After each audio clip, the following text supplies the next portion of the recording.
reçu de la semaine passée. Donc, la première question s'intitule comme suit. Comment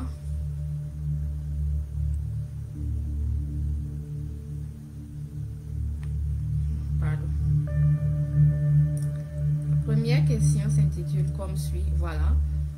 Comment faire pour savoir si elle vous refusera sans que vous ne la demandez ou bien il faudrait prendre le risque en parlant de ça.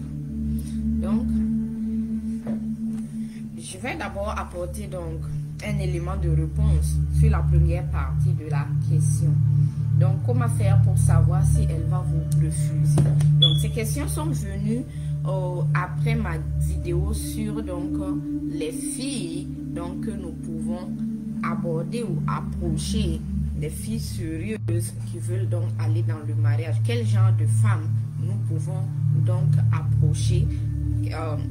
Comment savoir donc qu'une femme, jeune fille est sérieuse et est apte donc pour le mariage? Donc c'est après cette vidéo, donc ceux qui n'ont pas suivi la vidéo peuvent aller en bas et puis la se suivre pour mieux comprendre donc la réponse aux questions donc qui m'ont été envoyées donc ou posées.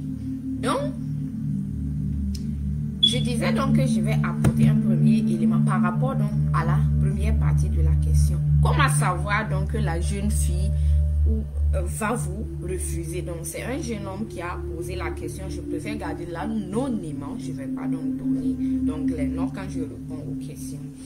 Donc comment savoir donc que une jeune fille donc s'abstient et qu'elle va vous refuser si vous ne lui posez pas la question? Donc comment savoir? Premièrement, je pense que ça dépend donc du niveau de votre relation. Quand vous êtes en relation avec une jeune fille ou en couple vraiment et que vous l'avez abordé donc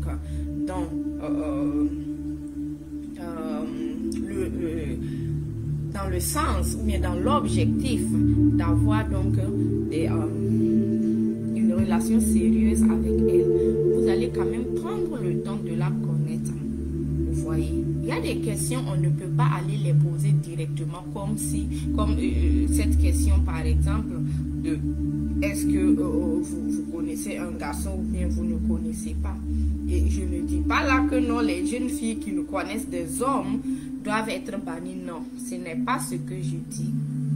Mais ce sont des genres de questions qu'on ne peut pas poser directement. Mais plus vous avancez dans la relation, plus vous causez, quand même, vous devez pouvoir déterminer si cette jeune fille-là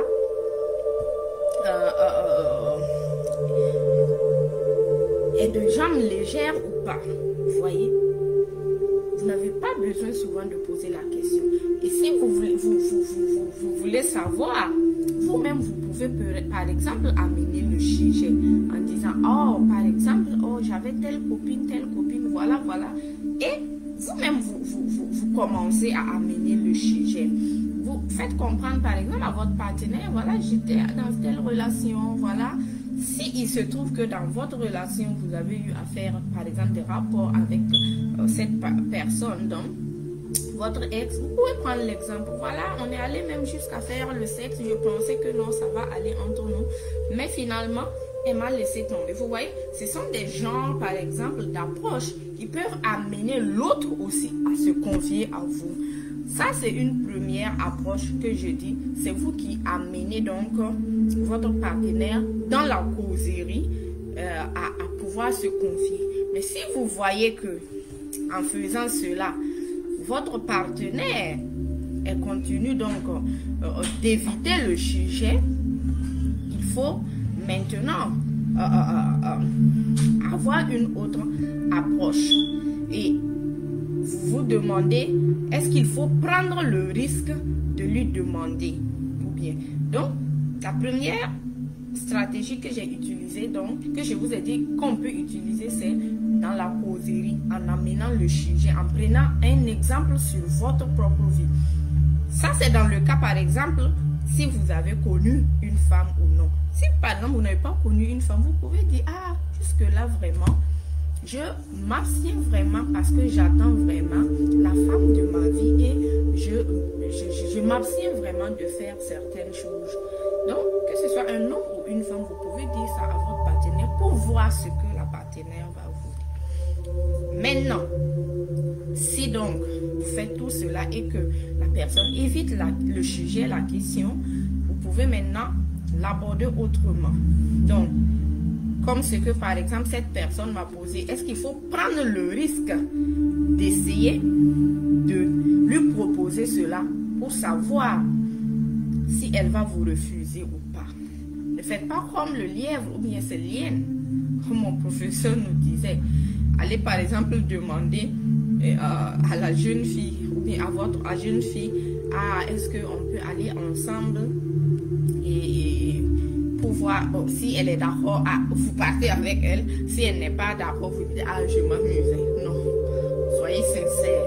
Quand vous voulez prendre le risque, quand vous avez l'audace d'aller jusqu'à ce niveau pour en savoir sur sa vie, il faut être vraiment sincère. Et puis, il faut aussi maîtriser donc votre tactique. Il ne faut pas comme si vous voulez essayer d'aller lui proposer. En fait, c'est un jeu même très dangereux. C'est un jeu très dangereux.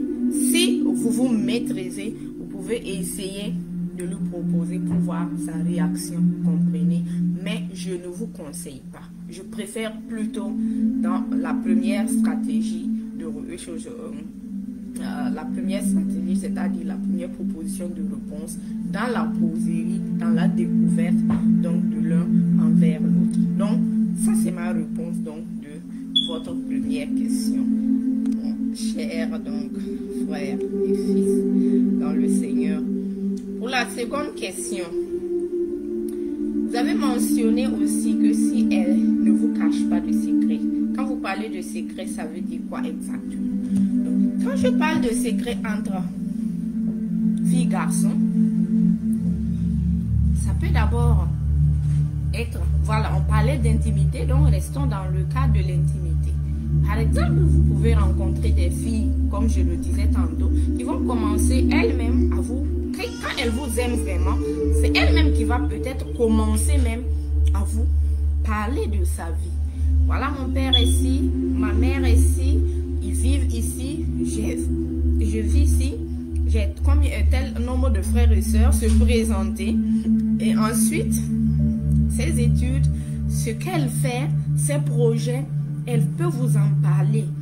Elle peut partager tout cela avec vous. Par contre, il y a des personnes aussi qui sont très renfermées. Tu vas suivre une fille pendant 6 mois. Elle va même pas te dire, voilà, ben, je vis avec mon père ou je vis avec ma mère. Ça peut arriver, vous voyez. C'est pas vous qui lui posez la question. Elle va même pas chercher à vous parler d'un membre de sa famille. Elle va pas vous parler de ses projets. Elle ne vous parlera pas même de ses problèmes. Vous comprenez? Donc ça, c'est sur le plan juste relationnel, vous voyez. Mais, par exemple, vous pouvez être, par exemple, avec une jeune fille qui a eu, par exemple, un passé, par exemple, qui a déjà un enfant, vous voyez. C'est à elle de vous dire, ah, mon frère, c'est vrai que je vois que vous m'aimez, moi aussi je vous aime, mais voilà, j'ai déjà un enfant, vous voyez. Ce sont des secrets comme ça qu'on ne peut pas cacher avant d'aller dans le mariage, vous voyez. Ou bien, de nos jours, c'est surtout les réseaux sociaux, je veux dire les téléphones portables.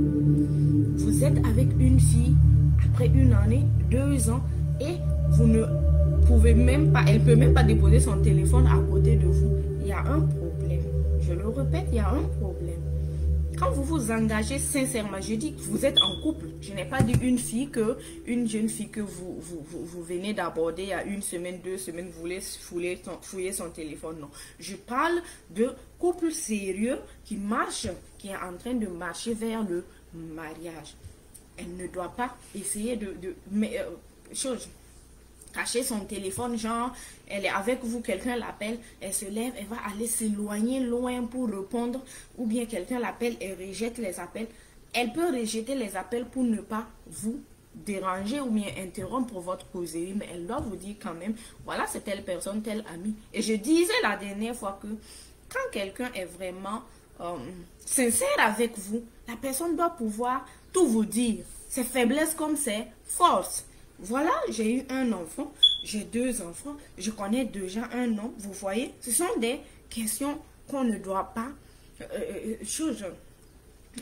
dont on ne doit pas se cacher avant d'entrer dans le mariage si on veut vraiment être sérieux, vous voyez. Et même par rapport au téléphone, voilà, il y a tel ami qui me change, qui m'appelle.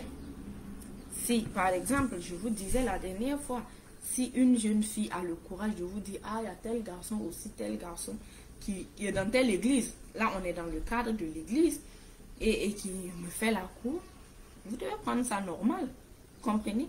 Parce que, ben, façon que vous l'avez vue, elle est jolie, attirante là, ce n'est pas vous seul qui la courez, vous voyez? Donc, elle peut avoir le courage de vous dire, si elle ne vous dit pas aussi, ce n'est pas un problème, mais je parlais de ce genre de secret. Donc, quand vous avez commencé la relation et que vous marchez ensemble, normalement, il ne doit pas y avoir de secret. Mon portable, je l'ai codé. Tout le temps, mon portable, je le code toujours. Mais mon mari connaît le code de mon téléphone, vous voyez. Ça, on est dans le mariage. Mais, je dis, quand vous marchez, vous allez vers le mariage, il ne doit pas y avoir donc de barrière entre vous. Si vous voulez vraiment réussir un mariage et avoir un mariage heureux, tous les secrets doivent être levés avant que vous ne vous mariez. Donc, mon frère, mon fils bien-aimé dans le Seigneur, voici donc les éléments de réponse donc, que j'avais donc à ces questions. Que le Seigneur vous bénisse au nom de Jésus. Merci.